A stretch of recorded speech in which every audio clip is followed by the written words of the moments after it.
रोमांचक कहानी भाभी। अनन्या भाभी रोज की तरह पूजा करके उठी ही थी कि सामने से आरव आता दिखा। आरव घर का छोटा बेटा, पढ़ा लिखा, समझदार, लेकिन दिल का बहुत सादा। और अनन्या भाभी सौम्य, संस्कारी, आंखों में अजीब सी नमी और चेहरे पर हमेशा एक अधूरी मुस्कान। भाभी, चाय बना दूं? आरव ने धीमे से पूछा। अनन्या ने मुस्कुराकर सिर हिला दिया। हाँ, बना दो, आज सिर थोड़ा भारी है। आरव रसोई में चला गया, लेकिन उसका मन बार बार भाभी की तरफ खींच रहा था। उसे खुद भी नहीं पता था कि ये फिक्र कब एहसास बन गई। चाय देते समय उंगलियां हल्की सी टकराईं। एक पल के लिए दोनों की आंखें मिलीं, और फिर जैसे समय थम गया, अनन्या ने जल्दी से कप ले लिया। धन्यवाद, आवाज में हल्की सी घबराहट थी।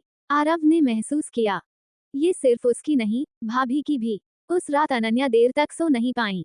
दिल पूछता रहा, क्या गलत है अगर कोई तुम्हें समझता है। और आरव छत पर लेटा आसमान देखता रहा। मैं भाभी से इतना जुड़ा क्यों महसूस करता हूँ। दोनों खामोश थे, पर एहसास बोलने लगे थे। सुबह की धूप खिड़की से अंदर आ रही थी।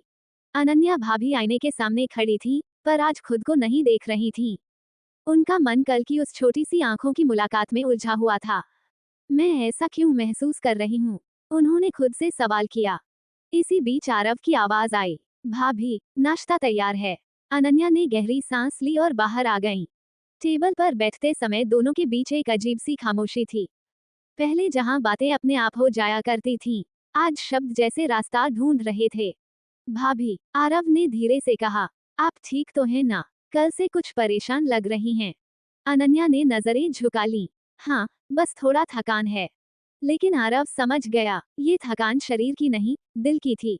दोपहर को अनन्या छत पर कपड़े सुखा रही थी। हवा तेज थी, आंचल उड़कर आरव के चेहरे को छू गया। वो पल भर के लिए ठहर गया। सॉरी, अनन्या ने जल्दी से आंचल समेट लिया। आरव मुस्कुराया, भाभी, आप माफी क्यों मांग रही हैं? हवा तो किसी की नहीं होती। अनन्या ने उसकी तरफ देखा। उसकी आंखों में कोई सवाल नहीं था, बस समझ थी। पहली बार अनन्या को लगा, कोई है जो बिना पूछे भी उनके मन की हलचल महसूस कर लेता है। शाम को माँ ने आरव को बाहर भेज दिया। घर में सिर्फ अनन्या और उनकी खामोशी थी। फोन पर आरव का मैसेज आया, भाभी, अगर कभी बात करने का मन हो, मैं हूँ। अनन्या की आंखें भर आईं। उन्होंने कुछ देर तक स्क्रीन देखा, फिर सिर्फ इतना लिखा, 2 शब्द, लेकिन उनमें भरोसा छुपा था। उस रात दोनों अलग अलग कमरों में थे, पर दिल एक ही सवाल पूछ रहा था। शाम को हल्की बारिश होने लगी थी। आसमान बादलों से ढका था, जैसे दिलों की उलझन को समझ रहा हो। अनन्या भाभी बरामदे में खड़ी बारिश देख रही थीं। हर बूंद उनके दिल पर गिरती किसी सवाल की तरह लग रही थी। तभी आरव छाता लेकर बाहर आया। भाभी, ठंड लग जाएगी, अंदर चलिए। अनन्या मुस्कुराई, कुछ देर ऐसे ही रहने दो आरव, बारिश सुकून देती है। आरव चुपचाप उनके पास खड़ा हो गया। दोनों के बीच कुछ कहा नहीं गया, पर बहुत कुछ महसूस किया गया। भाभी, आरव ने हिम्मत जुटाई, कभी कभी कुछ रिश्ते बिना नाम के भी बहुत खास होते हैं, है ना? अनन्या की उंगलियां कांप गईं। उन्होंने उसकी तरफ नहीं देखा, लेकिन आवाज में सच्चाई थी। हाँ, पर हर खास एहसास को सही ठहराना आसान नहीं होता। आरव समझ गया, ये सिर्फ दिल की बात नहीं थी, ये समाज, मर्यादा और डर की भी थी। मैं कुछ गलत नहीं चाहता, आरव ने धीरे से कहा, बस आपका सम्मान करता हूँ। अनन्या की आंखें भर आईं। इतना कह देना ही शायद काफी था। उसी पल माँ की आवाज अंदर से आई, अनन्या बहू, आरव, अंदर आ जाओ। दोनों एक साथ चौंक गए, जैसे किसी ने सपने से जगा दिया हो। रात को अनन्या अपने कमरे में बैठी थी। दिल भारी था, पर अजीब सी शांति भी थी। फोन पर एक और मैसेज आया, भाभी, जो भी है, मैं इसे कभी बोझ नहीं बनने दूंगा। अनन्या ने जवाब नहीं दिया, बस फोन सीने से लगा लिया। कभी कभी जवाब शब्दों में नहीं, खामोशी में छुपे होते हैं। उस रात दोनों ने तय किया, कुछ एहसासों को दिल में ही संभाल कर रखा जाएगा, जब तक जिंदगी खुद कोई रास्ता न दिखा दे। अगले कुछ दिनों में घर का माहौल बदलने लगा। आरव पहले जितना सामने नहीं आता था, और अनन्या भाभी, वो भी खुद को कामों में उलझाए रखती। दोनों ने जैसे एक अनकहा फैसला कर लिया था, थोड़ी दूरी, ताकि कोई सवाल न उठे। सुबह जब आरव कॉलेज जाता, अनन्या दूर से ही देख लेती। उसका बैग, उसका झुका हुआ सिर, और वो नजर जो उन्हें ढूंढती थी, पर रुक जाती थी। शाम को जब वो लौटता, अनन्या रसोई में होती, दोनों की नजरें मिलती, और फिर झुक जाती। माँ ने एक दिन कहा, आजकल तुम दोनों कम बातें करने लगे हो। अनन्या ने तुरंत जवाब दिया। काम ज्यादा है मांझी। आरव चुप रहा। खामोशी ही उसकी सफाई थी। उस रात बिजली चली गई। घर अंधेरे में डूब गया। अनन्या मोमबत्ती लेकर आंगन में आई। तभी आरव भी वहीं आ गया। कुछ पल दोनों चुप रहे। फिर अनन्या ने धीमे से कहा, दूरी सही है आरव, लेकिन ये दूरी दर्द देती है।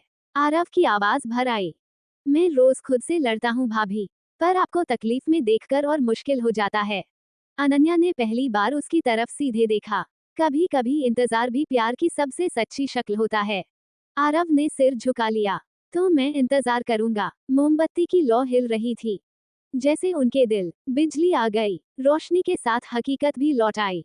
दोनों अपने अपने कमरे में चले गए। लेकिन उस रात नींद किसी को नहीं आई। क्योंकि कुछ रिश्ते छूने से नहीं, घर में आज कुछ अलग सा था। हंसी कम, निगाहें ज्यादा। मांझी रसोई में चाय बनाते हुए बार बार अनन्या भाभी को देख रही थी। अनन्या को महसूस हो रहा था, आज हर कदम किसी सवाल के नीचे है। अनन्या बहू, मांझी ने अचानक कहा, आरव से आजकल ज्यादा बात नहीं होती तुम्हारी। अनन्या का दिल जोर से धड़का, लेकिन चेहरे पर संयम था। मांझी, सब अपने अपने कामों में रहते हैं। उसी वक्त आरव अंदर आया। दोनों की नजरें मिली और फिर तुरंत हट गईं। मांझी ने ये देख लिया। दोपहर को चाची ने धीमे से कहा, आजकल के लड़के लड़कियां, भरोसा नहीं। अनन्या का दिल बैठ गया। ये बातें सीधे नहीं थीं, पर तीर की तरह चुभ रही थीं। शाम को आरव छत पर था। अनन्या पानी देने आई। आरव, उन्होंने पहली बार उसका नाम बिना भाभी के रिश्ते के बोझ के लिया। अगर हालात बिगड़े तो खुद को अलग कर लेना। आरव ने हैरानी से देखा। और आप? अनन्या की आंखों में नमी थी। मैं निभा लूंगी, आदत है। आरव का स्वर भारी हो गया। मैं आपको अकेला नहीं छोड़ूंगा, पर अगर मेरी वजह से आपको चोट पहुंचे, तो मैं पीछे हट जाऊंगा। अनन्या ने हल्की मुस्कान के साथ कह, यही तो सबसे बड़ी बात है आरव, किसी को चाहकर भी उसकी भलाई के लिए रुक जाना। उस रात मांझी ने आरव से कहा, अगले महीने तुम्हारे मामा के यहाँ कुछ दिन रह आओ। आरव समझ गया, ये सिर्फ यात्रा नहीं थी, ये दूरी की सजा थी। वो कमरे में गया। बैग निकालते हुए हाथ कांप रहे थे। दरवाजे पर अनन्या खड़ी थी। जा रहे हो? बस इतना ही पूछ पाई। आरव ने सिर हिलाया। कुछ दिन? अनन्या ने मन ही मन कहा। कभी कभी कुछ दिन बहुत लंबे हो जाते हैं।